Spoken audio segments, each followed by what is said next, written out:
Boa noite, tudo bem?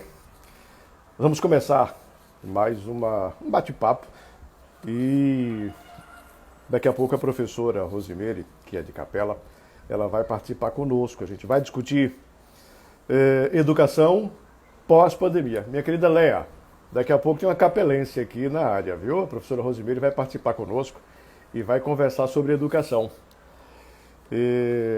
No pós-pandemia, antes que ela chegue, minha querida Carmen, que aniversariou hoje, Marilene está entrando, Iliane Dantas, Carol Tenório, um abraço, transmito meu abraço também ao Ricardo, Fábio Biled, Jorge Andrade, Robson Porto, que saudade agora do meu querido Robson Porto, esse é o filho, o pai já não se encontra mais conosco fisicamente, mas vai estar sempre na memória desse rapaz, que é um exemplo grandioso de dignidade. Lindsley, Zenilson, um abraço, Carol. Diga, Ricardo, que depois eu quero fazer uma live com ele, viu? Para ele falar sobre acervo e esse segmento, né? De festa, de decoração. Como é que tá? Como é que ele vai... Qual a avaliação que ele está fazendo? Né? A turma está chegando, a turma boa está chegando. Beijão, Léa. Cadê meu amigo? Como é que tá? Tá bem? Lili, que é capelense também. Hoje só vai dar capela, viu? A professora Rose já chegou. Deixa eu chamá-la aqui. E minha filhota Tayana também já chegou. Deixa eu acionar. Veja a honra, né? Bater um papo sobre educação com uma professora que tem um trabalho muito bom no ensino, na educação, na formação dos jovens. Querida professora, beijo para a senhora. Muito boa noite. Seja bem-vinda, viu? Isso, agora deixa eu ver se o seu som tá... Coloque... Você consegue falar comigo agora? Isso, coloque o fone para a gente conversar. Agora Boa chegou noite, sim. muito obrigada. É uma honra, viu? A honra é toda minha. Abrir a sala para uma mestre em sala de aula e conversar sobre educação. E educação no pós-pandemia. A gente vai trilhar um pouquinho sobre o que é a formação dos jovens, do ser humano, para a partir daí a gente fazer essa reflexão. E uma das coisas que eu gosto, o Luciano está chegando aqui também, um abraço, Luciano, todos vocês. Podem deixar perguntas também, se vocês quiserem deixar suas perguntas, fiquem à vontade, viu? Deixa eu só ajeitar aqui. Depois que a gente entra, que a gente vai começar a ajeitar as coisas para ficar encaixadinho na tela. Professora, primeiro, assim, eu quero falar um pouco sobre a arte de ensinar. Né? Em que momento a senhora descobriu esse lado de, não, eu vou ser professora, eu vou ensinar? Como é que foi isso? Me conte. Nos conte. Primeiramente, mais uma vez, boa noite. Né? Eu sou professora desde sempre, desde que naquela época, eu vou já dizer minha idade, Marcos, naquela época, quando eu fiz ginásio, na época era ginásio que chamava, Ginásio, né? Não é ensino fundamental maior não, era ginásio. Quando eu fiz ginásio, eu já queria ser professora, me encantei com a profissão. E decidi ser professora. Mamãe dizia que achava que eu ia mudar de ideia, mas isso não aconteceu.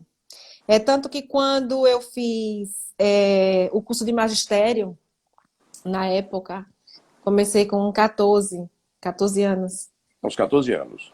Foi, 14 anos. Porque entrei na escola cedo, nunca repeti e tal. E aí eu fiz magistério. Meu pai dizia para fazer científico na época, preparatório, né, para fazer vestibular, mas eu tinha certeza que queria fazer magistério. E aí fiz magistério, prestei vestibular para pedagogia. Meu pai queria que eu fizesse direito.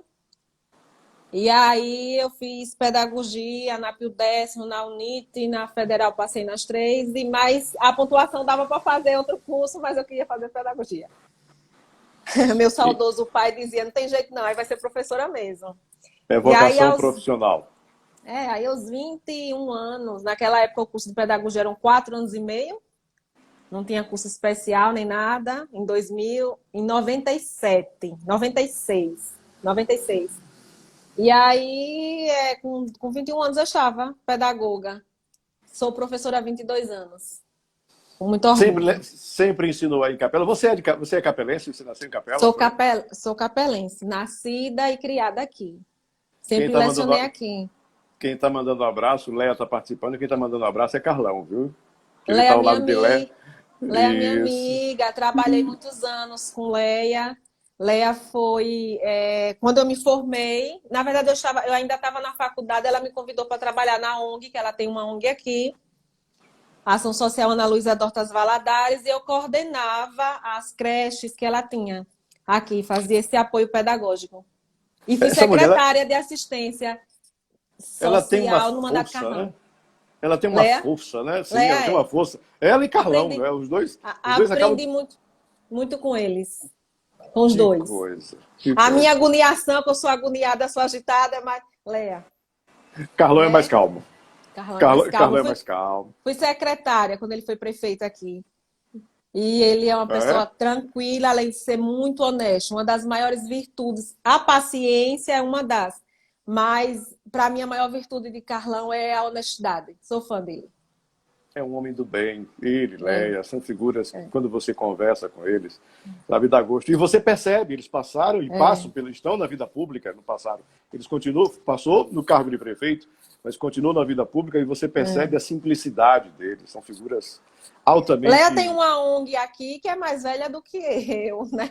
A ONG que ela tem aqui, a ONG que ela tem aqui tem 50 anos, parece-me. Uma ONG que ela tem aqui. Eu tenho 42, quando eu nasci já era nascida. Já, aliás, quando eu nasci A, já existia a ONG. a ONG já É, existia. já existia. É São um anjos, trabalho maravilhoso. são anjos que são colocados nesse plano para cuidar de outras pessoas, até de forma abnegada. Sabe? Isso acontece. Como professor também é um anjo. Bom, eu também tenho raízes em Capela. Sério? Não sabia. Sério, sério. O meu pai, a família do meu pai é capelense. A minha avó, que ainda está viva, graças a Deus, com 94 anos, Dona Valda, é da Capela. Meu avô Zé Marcos, já falecido, também nasceu aí em Capela. Então a família do meu pai tem essa linha de Capela. A da minha mãe é da região ali de Malhador, Riachuelo, e aí juntaram-se os dois e está aqui o produto. Professora, ao longo, né, a experiência de sala de aula, eu gosto da professora Ana Lúcia, que foi deputada estadual, e ela diz Minha assim, amiga, o chão da escola. Eu gosto dessa expressão. Né, ela também. usa isso, assim, o chão da escola. Marcos, é preciso conhecer o chão da escola. Da escola. E eu acho isso, assim, sabe, uma coisa assim, bem raiz. Conhecer o chão da escola. Na hora que o ser humano, a professora, porque não é professora, é a Rosimeire, que aos 14 anos decidiu ser professora e escolheu como profissão. Mas na hora que esse ser humano, a mulher, o homem, sai de casa, pega uma van, pega um transporte ou o seu próprio transporte e vai para uma sala de aula de uma escola pública, seja num povoado, na cidade, do interior ou na capital. O que é que pensa um professor? O que é que ele, tipo assim, o que é que eu estou indo fazer?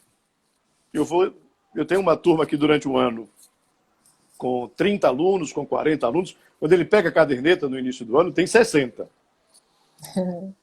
Né? E aí, no mês de março, abril, já começa a reduzir, mas em média, uma sala de aula hoje na escola pública tem o quê? Tem 35, 40, 45 alunos. E Depende da do série. nível. Porque, assim, Isso. pela legislação, né, a LDB diz que nós temos obrigatoriedade de receber 25 alunos, né, no ensino fundamental. A rede estadual e municipal também aqui em Capela, aqui em Capela, Certo. até que tem atendido essa prerrogativa. Entendo. Ok. Então, entre 25 a 30 alunos. Mas já peguei com mais. Já eu tenho certeza disso. 22 Quem, anos de sala de aula, já ensinei ensino médio, educação infantil, ensino fundamental, já peguei todas as turmas. quem são esses alunos? Quem são esses seres humanos que passam? São crianças, jovens e adolescentes que passam pela mão de um professor, né, pela vida de um professor durante um ano, dois, três, depende da série que o professor ensina. Como é que eles são vistos? Por exemplo, é o meu filho, é o meu neto, mas entre na relação do professor com esse ser humano que chegou ali para aprender, porque os pais dizem, vá para a escola para aprender, eu vou falar sobre isso. Como é que o professor enxerga esse ser humano que chegou ali agora? A grande maioria dos professores, eu quero, antes de mais nada, dizer que a grande maioria dos professores são como eu, né? Que gostam e que escolheram a profissão. Existem maus profissionais em todas as profissões. Existem também na educação. Então, a maioria dos professores pensam, fazem, né, da educação missão e mais nada. E depois é que a gente coloca a questão do profissionalismo. E vemos nossos alunos, eu dei um exemplo ontem, numa reunião virtual que eu participei, e eu dizia o seguinte, me referindo às aulas remotas. Eu dizia o seguinte, que eu sou contra, né, as aulas remotas, mas porque dentro da escola pública eu não vejo como eu, professora, se eu fosse, eu dei o seguinte exemplo, eu sendo uma mãe com 2 filhos, eu fosse viajar para outra cidade, ir embora para outra cidade, me mudar de Capela, eu não iria Sim. com um filho e deixaria o outro. Uma mãe leva os 2. Não é isso? Acredito, Eu exatamente. como professora, eu não posso seguir, vamos supor, com 10 alunos que tenham acesso Internet, à a internet, internet. celular e tudo isso, e deixar os outros 10, digamos assim, se eu tivesse uma turma de 20, O e deixar coração, os outros 10. o coração não vai aceitar. Não vai aceitar. Quando você faz dentro da sua profissão, o que tanto faz, né? Vou fazer meu papel e quem veio, veio, quem não veio, fique. Mas quando a gente tem responsabilidade social, a gente tem responsabilidade com o que a gente faz, eu sou. As pessoas que convivem comigo dizem que eu sou muito emotiva. Porque tudo isso mexe muito comigo, né? Quando desse início de conversa sobre as aulas remotas, mexeu muito, muito com o meu emocional, porque eu não via como sem meus alunos todos terem acesso. Então, quando nós nos deparamos, voltando para a sua pergunta, quando eu saio de casa, que eu trabalho nas 2 redes. Eu A sou estadual professora e da municipal. rede estadual, esse ano com a turminha de 2º ano, os meus bebês de 7 anos. E 7 anos. 7 anos, 2º ano. 7 para 8 anos. Mas já lecionei. O ano passado eu estava como primeiro. Mais bebezinhos ainda. Que é entre 6 e 7. E na rede municipal, quando eu prestei concurso, eu fiz o concurso para especialista em educação. Nós somos em 16 especialistas aqui na rede municipal. E eu trabalho em uma comunidade quilombola há quase 20 anos. A comunidade quilombola Cantagalo. O especialista em educação aqui na rede municipal de Capela faz o papel de coordenador, sabe? De orientador educacional.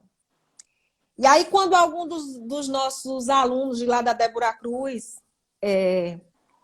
deixa de ir para a escola, quando faltam dias consecutivos, eu tenho...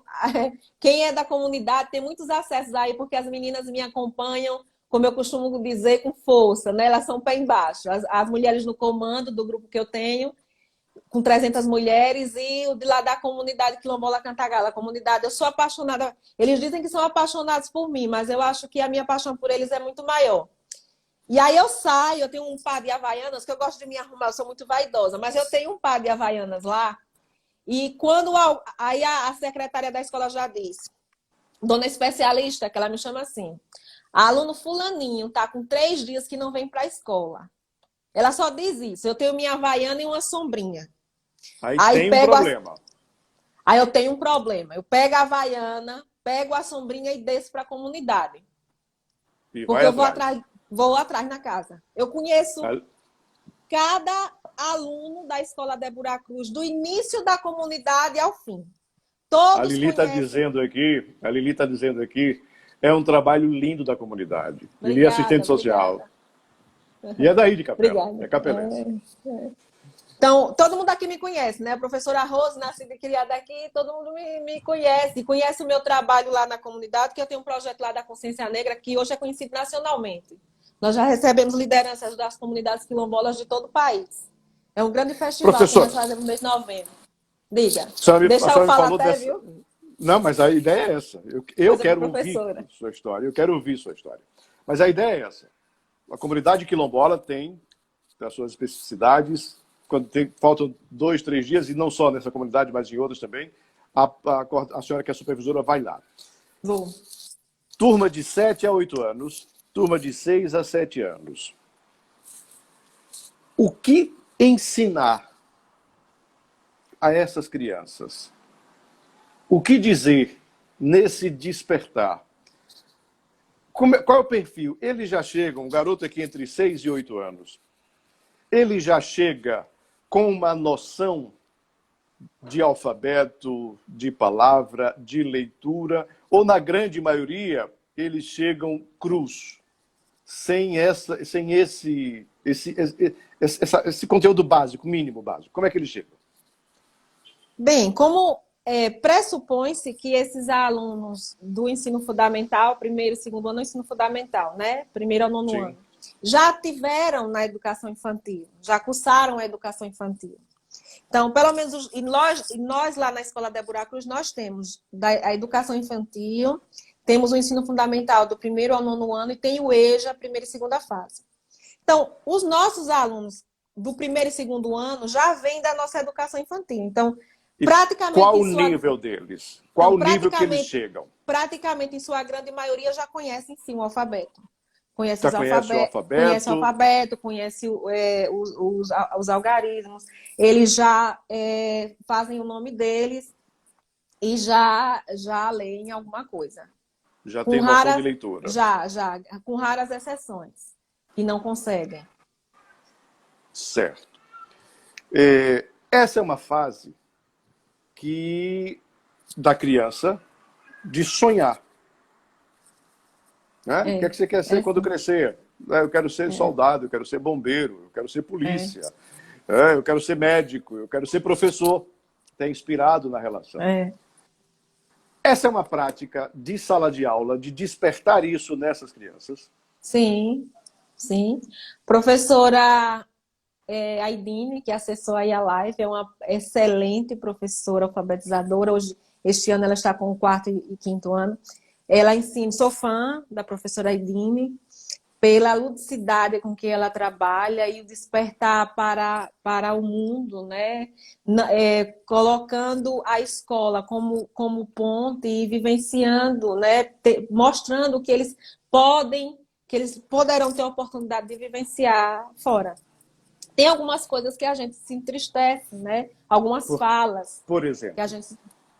Por exemplo, no início do ano, nós tivemos, que sempre tem uns probleminhas, né? Nenhuma escola é perfeita, nenhuma comunidade é perfeita, e nem eu espero isso, mas um dos nossos alunos, que eu fui buscar em casa, aluno da professora Aidine, e aí a mãe disse que ele está faltando muito a aula. A senhora sabe que eu não gosto, eu não quero que ele falte, ele vai perder, vai ficar atrasado em relação às coleguinhas.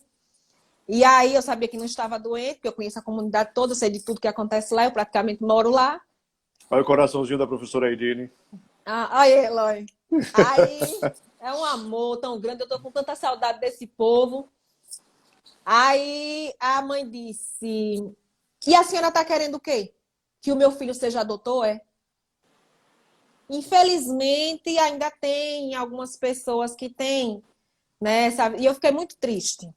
Porque do mesmo jeito que eu sorrio, né, que eu sou uma pessoa muito expansiva, sorrio, eu também choro com muita facilidade.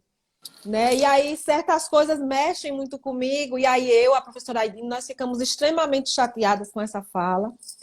Fizemos uma reunião com os pais e disse o que eu tinha ouvido. Disse que não queria ouvir mais isso dentro da comunidade.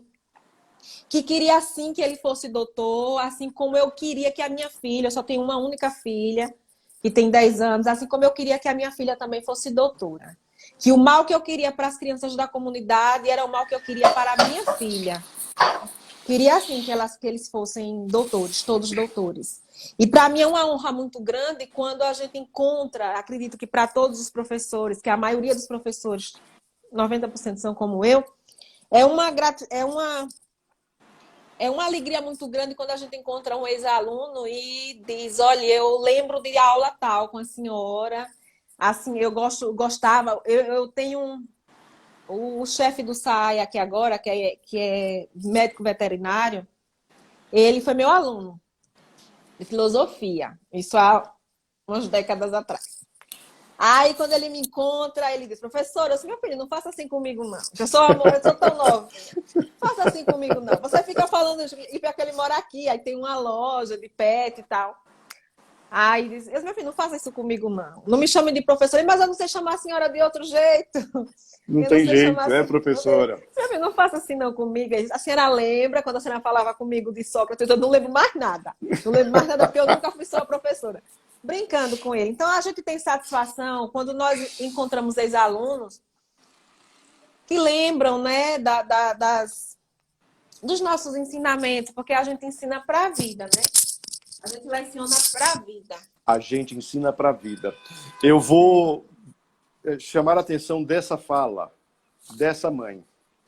Ou seja, a criança não está indo para a escola, e aí o professor identifica e vai até a mãe. Ele não está doente. Não. E a mãe vira para os professores e diz, a senhora está querendo o quê? Está querendo que meu filho seja doutor, é? É esse ponto que a gente precisa repensar. E aí o poder público, enquanto gestor do sistema educacional, precisa entrar, mas e entrar muito forte. É evidente que nem todo mundo, e que todo mundo não vai ser doutor. Na concepção da doutor advogado, que essa história de doutor, ela vem lá da década de 70, quando só tinha a possibilidade de fazer uma faculdade o filho do rico.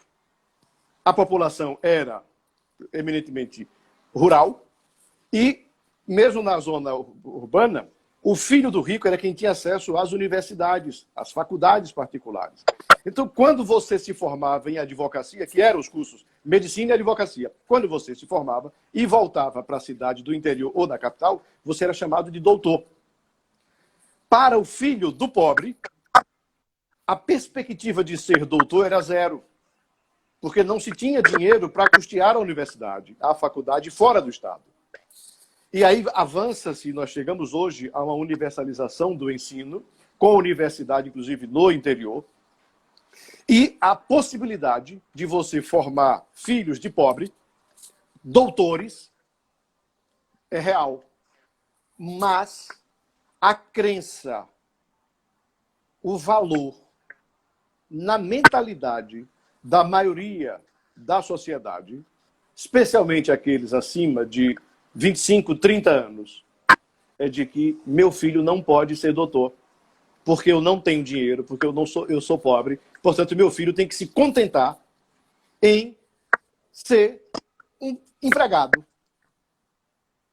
E muita mãe que hoje passou a mandar o filho para a escola por conta do Bolsa Família, antes mandava o filho para a escola para que ele fosse se formasse, estudasse, para ter o ensino médio, para ter leitura, para conseguir um emprego de carteira assinada e garantir a aposentadoria pelo INSS aos 60, 65 anos de idade.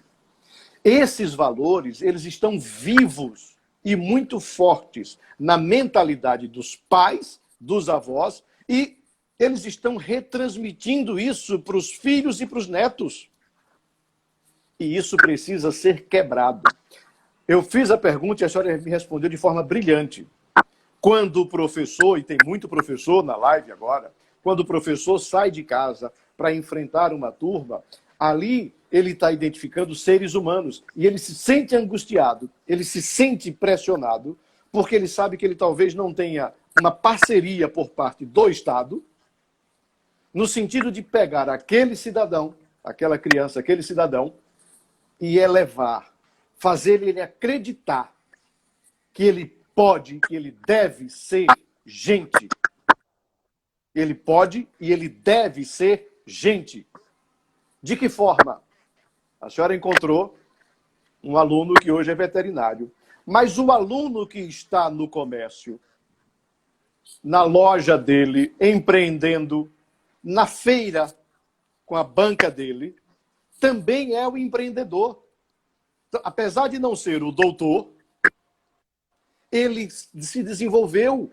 É isso que a gente precisa. E acabar com a discriminação, acabar com esse muro. Então, eu só tenho sucesso na minha vida se eu for diplomado, doutor, advogado ou médico, se eu for um comerciante, se eu for um vendedor, que eu tenho habilidade, se eu for um representante comercial, se eu for um assistente social, servidora pública, eu preciso me sentir minimizado, porque na minha cabeça, meu pai e minha mãe disse que eu não podia ser doutor. É essa quebra de paradigma que a gente precisa começar a fazer a discussão. Esse aluno que chegou aos 6, 7 anos, e a senhora me dá um exemplo fantástico. Quando a senhora diz, olha, eu tenho turmas de 6 e 7, que é do primeiro ano, né, do fundamental, né? E de 7 e 8. É a turma, é essa turma. Uma vez, 2012, a professora Márcia Valéria, que foi secretária de Estado da Educação daqui de Alagoas, que foi secretária municipal daqui, recentemente, de Aracaju, na gestão de João Alves Filho, em 2012, ela me apresentou um professor doutor, José Augusto. E, à época, eu tinha um projeto de ser prefeito da minha cidade, lá em Malhador. E Márcia sabe da minha paixão pela educação. E ela disse, Marquinhos, venha conversar com um amigo meu que está vindo aqui em Sergipe passar uns dias, venha conversar com ele. Eu fui conversar com ele. E ela disse, olha, Marco Aurélio é pré-candidato a prefeito de Malhador e tem paixão pela educação. Aí ele olhou para mim, professora, e assim, eu vou repetir as palavras dele. E me deu um choque. Eu tive um choque. Ele disse, você quer ser prefeito? Eu disse, é um sonho. Se quer focar na educação? Ele disse, é. Sabe o que é que ele me disse? Esqueça o aluno que já está em sala de aula. Eu tomei um choque quando ele disse isso. Eu disse, mas professor, ele disse, esqueça. É uma visão ultra radical.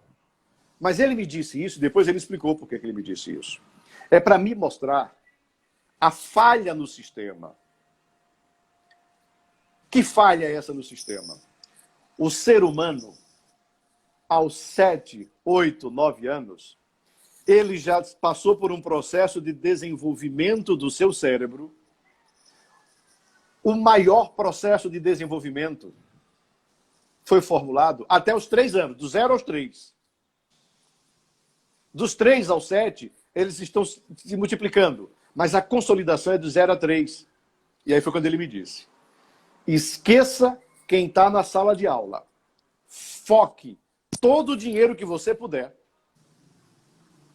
na creche. Na creche. Primeiro, evite, faça uma política pública para evitar que as garotas pré-adolescentes engravidem. Porque fatalmente vai ser uma gravidez carente. Não vai ter estrutura essa gravidez para gerar essa criança. Uma criança não pode ter estrutura suficiente para gerar uma outra criança. Então já vai nascer com falhas. E quando a criança nascer, do 0 aos 3, quando ela é colocada na creche, porque a mãe precisa trabalhar, e ela vai para a creche, você não pode, Marcos, colocar cuidador.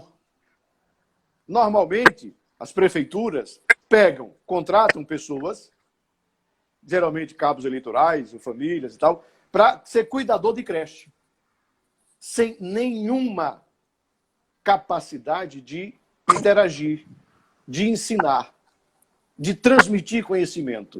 Porque ele disse, é do 0 aos 3 que a criança está formando a sua capacidade cerebral. E fez o comparativo.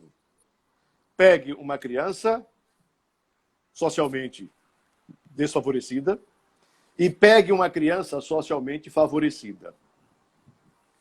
Observe o que é que elas ouvem.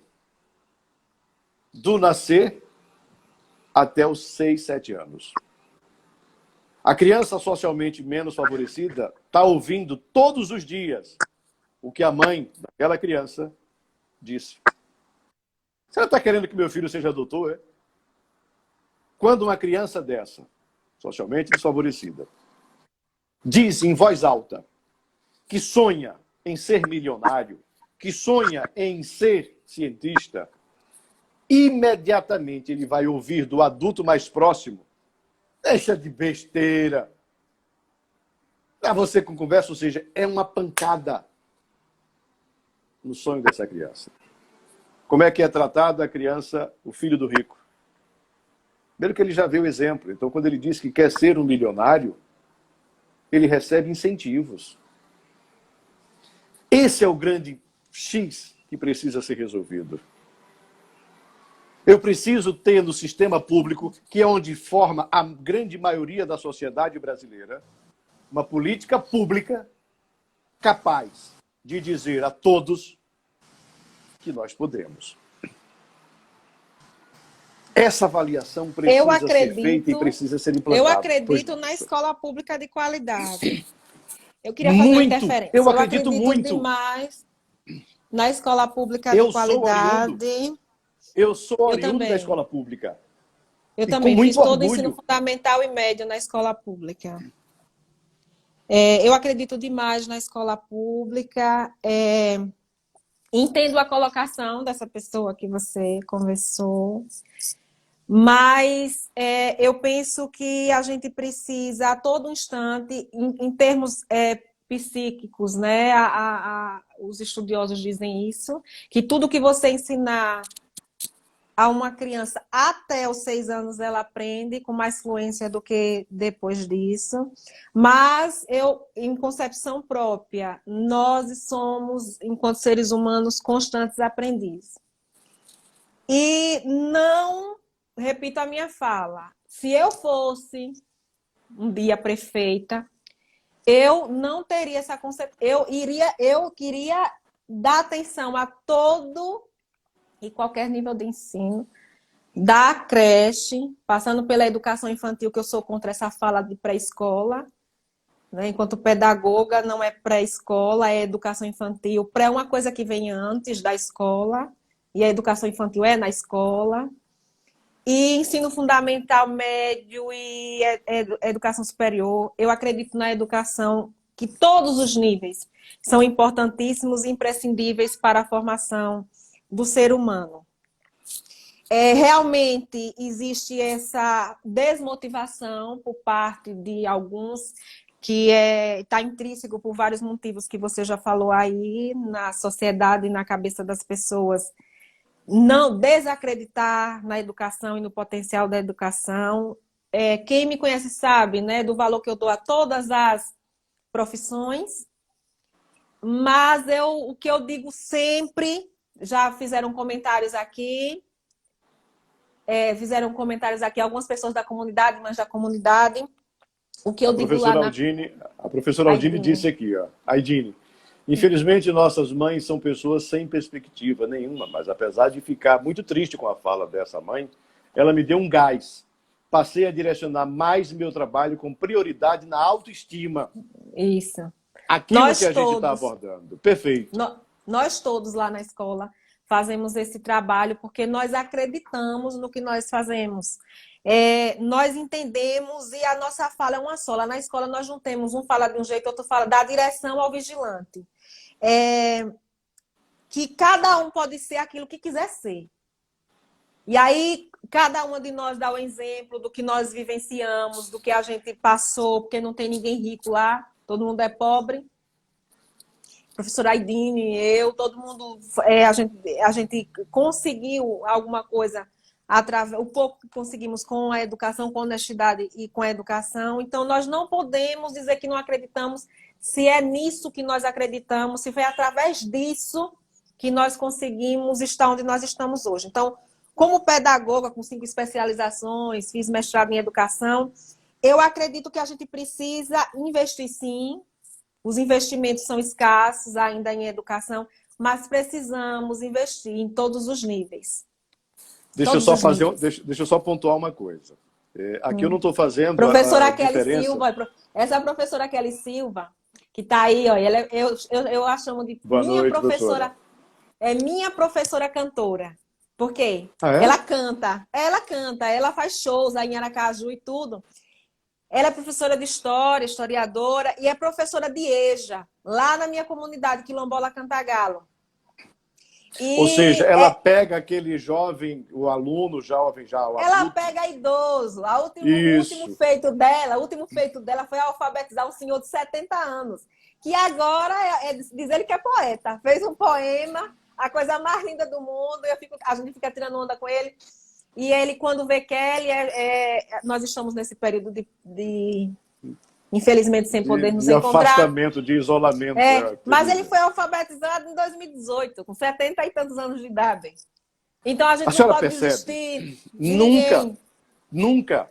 A senhora percebe, e o professor Augusto, quando ele me falou, ele falou para dar esse choque. Não é que você desista, Marcos. Você precisa investir e tal. Agora, se você quer fazer um corte e reformular a geração da sua cidade, vá lá na criança. E disse mais, de 0 a 3, a gestante, fortaleça a alimentação da gestante para que ela fortaleça a formação desse bebê. Quando ele nascer e começar a ter, e aí a alimentação dele, o investimento público precisa ser nisso, e ele for para a creche, na creche, as primeiras palavras, os primeiros ensinamentos precisam ser ensinamentos de você pode, você é inteligente, você é filho de Deus abençoado. Você precisa colocar isso na cabeça dessa criança, lá na creche. Dizer que ele pode, lá na creche. Ensinar inglês, se precisamos de uma segunda língua, por que não ensinar inglês lá na creche? Por que o filho do rico, com 3, 4, 5 anos, está numa escola de inglês e o meu filho só vai ter a oportunidade de estudar inglês, talvez na 7ª, 8ª série, mesmo assim, en passant, to be, verbo to be. Veja que diferença. Então, quando ele disse dessa forma, é para chocar, é para que a gente possa perceber. Marcos, pegue os seus melhores profissionais da educação, remunere eles muito bem e mande eles lá para a creche. Para contar, para formar essa criança até os 6, 7 anos. Porque quando ele entrar na sua formação didática, da história, da química, dessas matérias, isso seriam matérias adicionais. Tem criança, sabe por que a grande dificuldade da grande maioria dos alunos em matemática? Capacidade de raciocínio. As pessoas não aprendem a raciocinar. E aí, de repente, pega uma aula de matemática que vai exigir dele raciocínio. Ele nunca raciocinou. Ele nunca aprendeu a raciocinar, porque ninguém ensinou. E o professor vai se esgoelar para fazer, ele está copiando. Quando o professor termina, ele resolve. O professor termina a questão, ele resolve. Resolveu, resolvi. Aprendeu? Não. Se trocar os números, ele não sabe mais. Da mesma forma, é para a vida. Eu fiz um artigo sobre educação matemática na época, há uns 7 anos atrás. Meu ex-marido, ele é matemático e apaixonado também pela educação. Eu quero fazer uma parte aqui, a Gilenilza, a comunidade. Eu estou vendo tanta gente aqui, só tem tanta gente aqui a mandando vocês, mensagem. Eu aqui tenho a agradecer a vocês, porque vocês, para mim, são minha Olha família. O Arivaldo aqui. Olha o Arivaldo. Cada gestor que assume o governo municipal, estadual e o federal deveria dar continuidade aos bons projetos educacionais. Perfeito! Isso precisa do envolvimento da comunidade. Por que Sobral, lá no Ceará, tem os índices do IDEB excelente? Claro que os governos que passaram lá, os prefeitos, os governadores, os secretários, têm uma contribuição porque eles moldaram. Mas quem assumiu foi a comunidade. Foi o pai, foi o professor, foi o aluno. A comunidade assumiu isso. Eu tenho minhas ressalvas, viu? Com a educação de Sobral. Eu fiz um artigo sobre isso. Eu me debrucei um mês fazendo um artigo sobre Sobral. São os no dados. meu mestrado. São os dados do né? IDEB. Porque só estão preocupados com números. Mas vamos lá. É o que nós temos. É o que nós IDEB, temos. Né? Acredito muito na base de qualidade, professor Aldine diz aqui. Aidine. Aidine, deixa eu mandar um beijo aqui para a Érica. Professora Nery, professora há mais de 20 anos. Também aqui na rede. Para Lisângela, minha querida Érica Bueri. Lisângela, minha amiga. É? Coordenadora Mulher no Comando, Nós temos um grupo aqui de mulheres no comando, que tem professoras e não professoras. Você já viu aqui a Gilenilza? A comunidade quilombola Cantagalo só tem a agradecer a você, Rose. Eu que sou grata. Olha que coisa linda. É um caso de amor. É um caso Mas de vamos amor nós. que eu tenho com a comunidade. Diante dessa discussão que a gente está travando, e a gente só vai ter mais 20 minutos, que a live tem 1 hora ela expira, a gente vai ter 20 minutos. Diante dessa discussão que a gente posicionou, os pontos de vista, as avaliações, qual a expectativa da senhora para o pós-pandemia? Eu estou preocupada porque... Primeiro, porque praticamente não se começou. Na rede pública, praticamente não se começou. Rede municipal, pouquíssimos dias letivos, 30 dias. E na rede estadual, pelo menos na escola que eu trabalho, não tivemos um sequer por conta da estrutura física. Leia aqui, professora, esse comentário aqui desse rapaz aqui, João Marcos. Está vendo Diz aí? o quê? Logo... Não. Suba aqui um pouquinho. Excelente debate. 2 pessoas que podem ajudar muito a educação da nossa cidade. Obrigada. Esse rapaz é meu filho. Eu não conheço. Eu não conheço. Parabéns. Parabéns. Nildete, eu não tenho nada a reclamar das escolas públicas. Perfeito. É uma mulher no comando, perfeito. É daqui, perfeito, de Capela. Perfeito. Sabe por quê? Sabe por quê que ela não tem nada a reclamar? E com razão. Porque a comunidade assumiu a escola. A comunidade convive com os professores, com a direção, e assumiu a escola. É dela. Então, o resultado aparece. Tem essa aparecido, integração que precisa ter. Graças a Deus. Graças a Deus. É isso que a gente precisa, sabe, batalhar. A escola do estado que eu trabalho foi no último, já que falamos de números, foi o maior IDEB da regional. Foi o Maria da Glória, antigo Criança Feliz. Que nós não começamos por falta de estrutura física. Mas, respondendo a sua pergunta, eu estou preocupada com esse retorno. Primeiro porque eu não sei quando é que nós retornaremos. Eu mais nunca reclamo que estou cansada. Eu nunca reclamei de trabalhar. Porque tem dias que eu trabalho manhã, tarde e noite. E 20 anos não são 20 dias nessa rotina, não é? Mas eu nunca mais reclamo de trabalhar, porque eu não aguento mais ficar em casa. Eu já fiz curso online, eu já terminei curso de coaching, eu já adiantei bastante o meu livro, que era para ter lançado já o livro e não consegui. Vou lançar agora em novembro. Dei uma mãozinha no da minha filha, que ela está também fazendo livro, escrevendo um livro. Eu já fiz de tudo dentro dessa casa. E essa quarentena não passa. Foi quando eu inventei essas lives, porque eu precisava me ocupar, que eu sou imperativa, né? Eu precisava... E assim, quando nós retornarmos, eu sei que vai ser puxado, porque você dá 800 horas, os governos municipal e estadual, o que tinha que dar de férias, de recesso, de tudo já deu. Então, a mensagem que feriado, passa é o seguinte, tudo, até os feriados já foram... De São João, eu não aceito essa antecipação de São João. Teve uma onda. Natal, né? Turma, só cuidado, porque já está chegando o Natal, viu? Pois é. Então, eu sei que quando a gente voltar vai ser, mas nós estamos aí. Mas eu estou preocupada, porque ninguém cansado aprende como deveria aprender, né? E aí, houve essa questão dessa abertura, manteve-se as 800 horas aulas, porém, a flexibilização dos 200 dias letivos. Então, não tem como dar 800 horas se não for em 200 dias letivos. Então, vai existir as aulas remotas, paralelo, as atividades, né, não presenciais, vai acontecer tudo isso. Minha preocupação é com justamente o cansaço e como essas famílias vão conseguir nos ajudar, porque muitas famílias são totalmente desestruturadas, não tem como nos ajudar fora da sala, com essa perspectiva de aprendizagem. Mas eu sou otimista, a minha essência é de otimista, senão eu não estava lá, eu já recebi tanto convite para mudar de lá, para sair de lá da comunidade Quilombola Cantagalo, assumir até alguns cargos, outros que secretaria não assumo mais.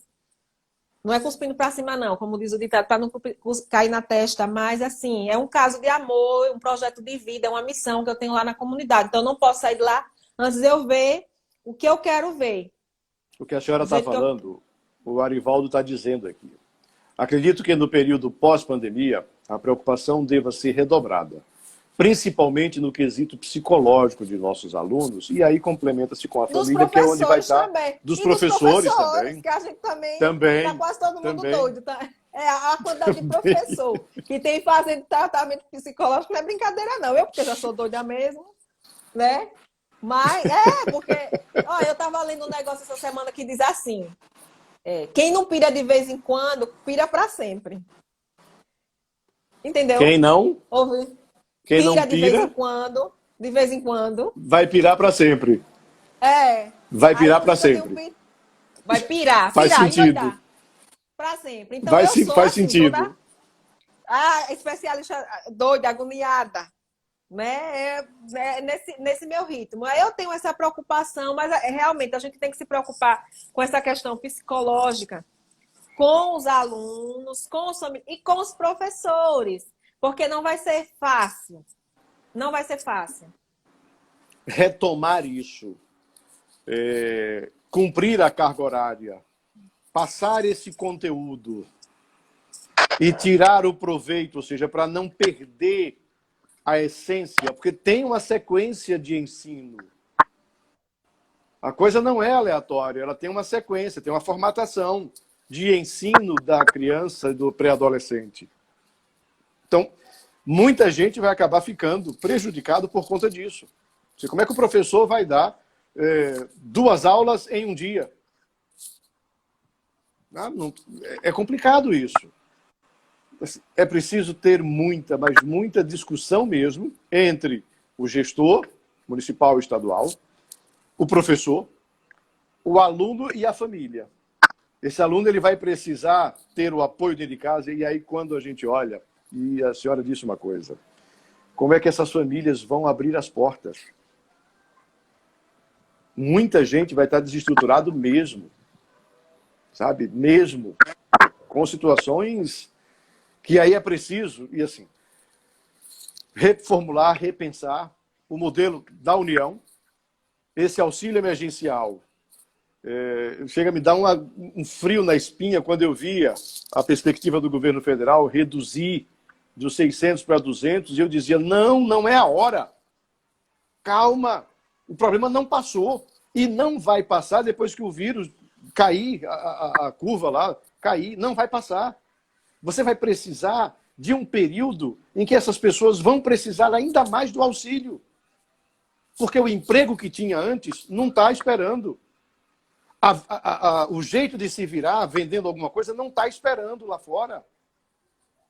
Sabe? Então, o governo federal precisa segurar as pontas. Os governos precisam segurar as pontas disso. E aí é onde eu acho que o cidadão está...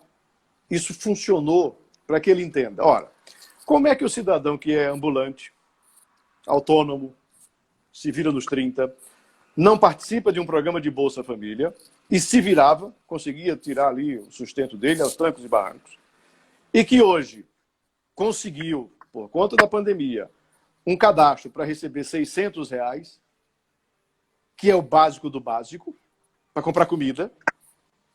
Aí amanhã o governo vai dizer, pronto, agora você não tem mais. Ele disse, não, peraí, é meu.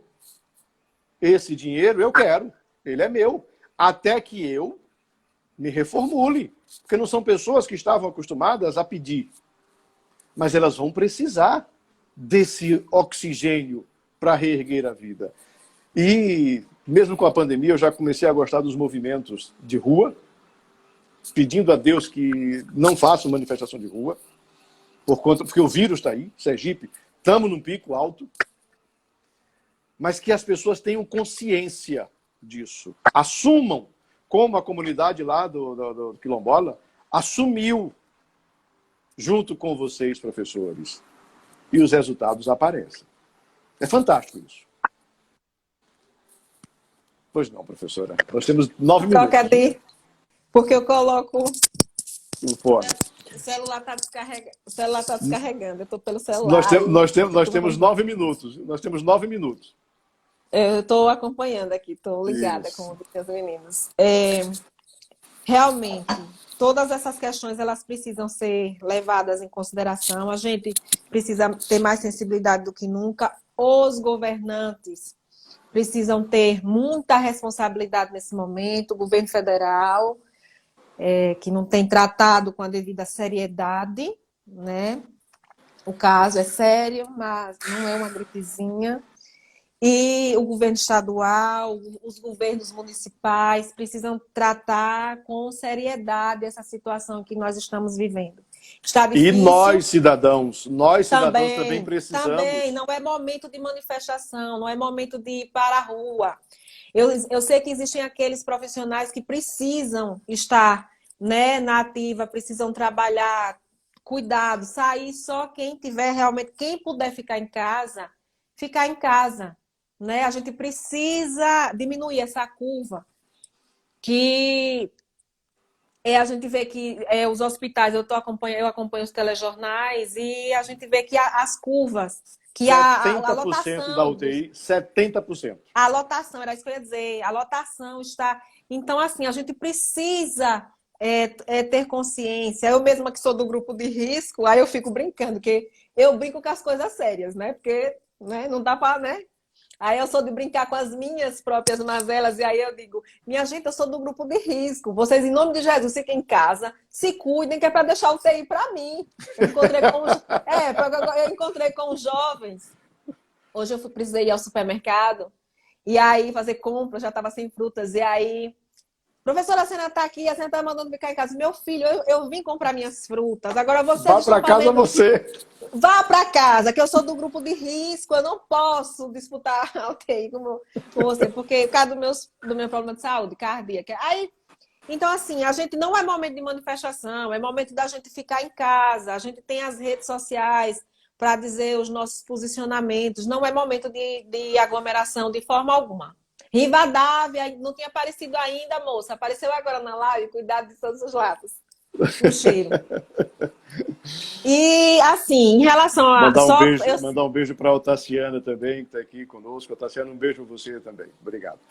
Sim, conclua, os 7 minutos que nos restam, eu costumo dizer assim. Eu converso com às vezes, tem pessoas que gostam de opinar, né, assim, diretamente em relação à educação, como no caso de pessoas, por exemplo, alguns gestores que dizem, olha, tem que fazer assim, tem que fazer assado. O que eu gosto da prefeita daqui de Capela, de Silvânia, é o seguinte, é que ela tem um respeito pela categoria, porque ela quando vai falar de educação, ela chama os professores. Eu me lembro quando ela foi secretária de educação, uns 10 anos atrás, ela chamou as especialistas para poder dizer o que é que a gente achava, como é que deveria ser a proposta pedagógica da Secretaria de Educação. E aí teve uma fala dela que me marcou, quando ela disse que ela gosta de conversar com quem entende do assunto. É como você conversar porque assim, você vai no médico, Você respeita a opinião do médico, é o médico. Você quer uma assessoria jurídica, alguma coisa, uma É um opinião advogado, sobre algum um processo. jurista. O advogado, mas na educação todo mundo quer meter o bedelho, todo mundo quer entender de educação. E aí eu tenho uma frase que às vezes até dentro do próprio sindicato, que eu sou filiada ao Sintese, filiada pelas duas redes, militante inclusive, eu costumo dizer o seguinte, às vezes eu tenho alguns embates, porque quando chamam alguns especialistas, eu pergunto, já esteve, quando você teve aquela fala em relação à Ana Lúcia, No chão da você já escola. esteve no chão da sala? Porque de falar de boca, na teoria é muito bom. A realidade na escola pública, a realidade na sala de aula é muito diferente. Né? É muito diferente dos 4 anos e meio que eu fiz faculdade. Eu fiz 5 especializações. Fui fazendo à medida que eu fui tendo necessidade. Eu fiz psicopedagogia, eu sou psicopedagoga por quê? Porque eu senti necessidade de entender meus alunos psicologicamente, de fazer esse atendimento educacional especializado. Entendeu? Aí você vai fazer Libras. Por quê? Porque você vê alunos que precisam da linguagem sinal. Aí eu fui fazer educação global. A minha última especialização foi educação global, porque eu via que precisava. Fiz estruturação e escrituração, porque dentro das necessidades, o mestrado de igual modo. Então, assim, mais respeito, para encerrar minha fala e agradecer, pedir às pessoas que estão assistindo, aos gestores, principalmente, mais respeito com o professor, com a educação, tratar a educação com a seriedade que ela exige, respeitar os profissionais de educação dentro de suas, né, de estruturas das suas formações. E dizer o seguinte, eu sou uma apaixonada por Paulo Freire, patrono da educação. Já quiseram mudar o patrono da educação nesse governo, não é? Mas apaixonada por Paulo Freire, o escritor estudioso da educação mais lido de todos os tempos e citados, né? Uma frase dele que eu gosto muito: educação não transforma o mundo, educação muda as pessoas e as pessoas mudam o mundo. Perfeito. Então eu vou encerrar minha fala com uma fala do mestre Paulo Freire. Deixa eu mandar aqui um abraço para a turma que está mandando aqui. Nildete, na sala de aula é que se forma o cidadão, diz a Fabilicia. Professora Fabíola. Professora Fabíola é o lema do Sintese. Leci Brandão. Números são muito diferentes dos fatos e da realidade. A Idine está colocando aqui. A Lúcia de Fátima, que é verdade. Carmen, boa noite. Professora daqui. Não adianta, Rivadavia, não adianta só os governos mostrarem o respeito, a preocupação, o cuidado, se nós, comunidade, não fizermos nossa parte. E aí, faltam quanto tempo? Nós temos 2 minutos. 2 minutos. Isso. Deixa eu ler aqui também. E eu gosto muito de estabelecer planejamento. A minha formação é administração. E sem planejamento, na vida, você não vai alcançar nada, absolutamente nada. E uma das coisas, um dos itens, é você estabelecer metas. Então, o que é que eu realmente quero? É essa pergunta que a gente precisa fazer todos os dias a nós. E quem tem a missão, como vocês têm, de ensinar, precisa fazer essa pergunta todos os dias aos alunos, a quem passa por vocês. O que é que você realmente quer da vida? Defina, coloca no papel o que você quer da sua vida e estabeleça metas. Quando você fizer isso e você começar a obter resultados, você vai se habituar em estabelecer metas na vida para conquistar as grandes vitórias. Deixa eu pedir também às pessoas que participaram com os comentários, eu vou salvar essa live lá no History, no IGTV, né? Vai ficar salva. Vou compartilhar com a professora também. Vocês podem também lá, os comentários daqui não vão para lá. Eu descobri que eles não vai para o IGTV. Então vocês podem compartilhar com seus amigos, marque as pessoas para assistir e aprender um pouco mais dessa aula que a gente recebeu da querida professora Rose. Um beijo. Jesus te abençoe. Se cuide sempre. Amém. Amém a nós todos. Um abraço. Um abraço.